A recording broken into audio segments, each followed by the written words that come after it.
Well, guys, New York is at it again, and this time they're just warning investors about cryptocurrencies and pretty much threatening any type of intermediary or exchange that if they do provide services for New Yorkers, that they're going to be axed. So we're going to go ahead and talk about that today. I'll read you off the tweet that the New York Attorney General, Letitia James, actually tweeted out, and we'll discuss. There are extreme risks in investing in virtual or cryptocurrencies, and it's imperative that we act to protect investors' wallets. I'm warning New Yorkers and investors across the country that investing in this unstable market is not prudent and could cause devastating losses. Let this also serve as a warning to those facilitating these trades. If you don't play by the rules, we will not hesitate to shut down your operations. Let's kind of break this down piece by piece, one by one. So first, obviously, she mentions that there are extreme risks in investing in cryptos, and obviously they want to act to protect their investors' wallets. So in this case, it doesn't necessarily look like that she's against investing in crypto. Further statements that she makes kind of looks like that, but just based off that statement alone, yeah, there are, of course, huge risks in terms of investing into cryptos, such as, rug pulls and DeFi, such as scam projects that can just make a crypto coin out of, thin air, essentially, and sell it to people as if they have something. So yeah, there are extreme risks. But that does not to say that there aren't extreme risks when investing in general. You have extreme risks in the stock market, using Robinhood, I'm sure, people leverage trading, as well as just, any other type of investment. Every type of investment is a risk. And in my opinion, you can measure your risk depending on how much you know about that industry, right? So that's why a lot of people need to educate themselves on cryptocurrencies, on stocks, or whatever it is, so that they can make the right decisions. So in this case, I feel like she should be really pushing for more education to help protect investors' wallets. Because at the end of the day, there's no way to ban anybody who is doing any wrong in the market. There are tons of people committing fraud every day. So, to me, the best way to protect investors' wallets is to educate the investors, right? Let's move on to the next statement.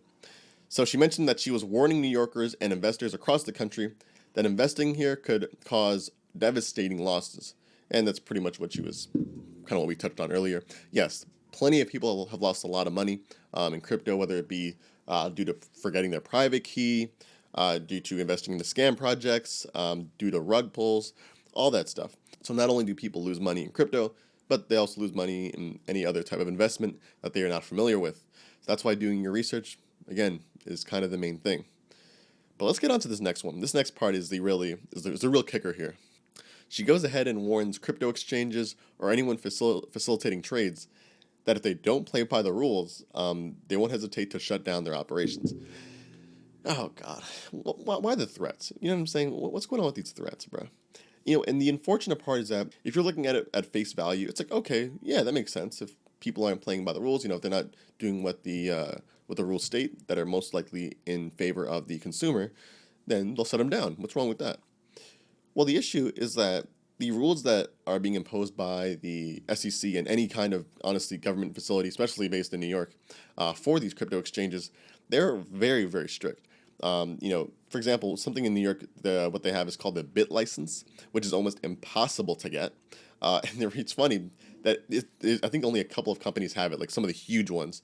And they actually made, I think it was like some sort of amendment or whatever it was, like in addition to that bit license, where it's like, okay, if you can't get a bit license, you can somehow sign up with someone that already has it, and you can use their bit license. What?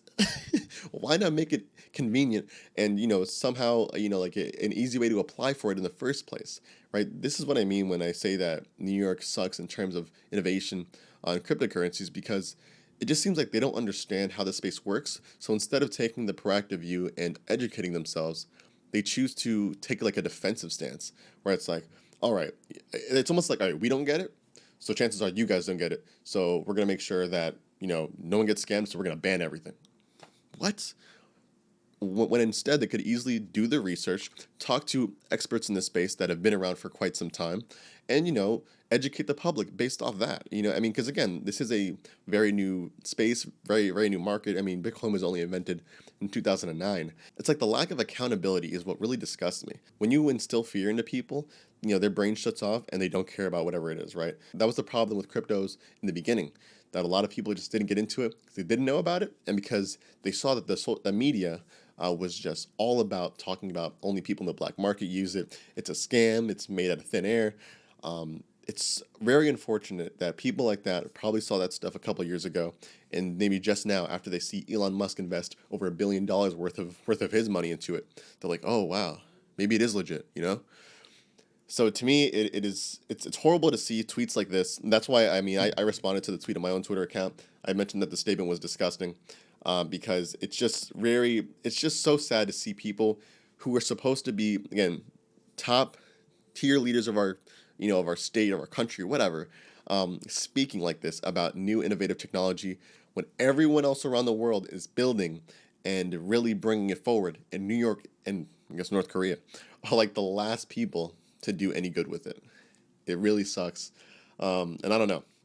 I just wanted to talk about that today, get that off my chest. Came across my desk a little, was a couple hours ago. So I just wanted to see what you guys had to say about it. What do you guys think? Comment down below. What's going on with New York, bro? All right, what is going on with New York, man? It sucks. I'll catch you guys in the next one, all right? Peace.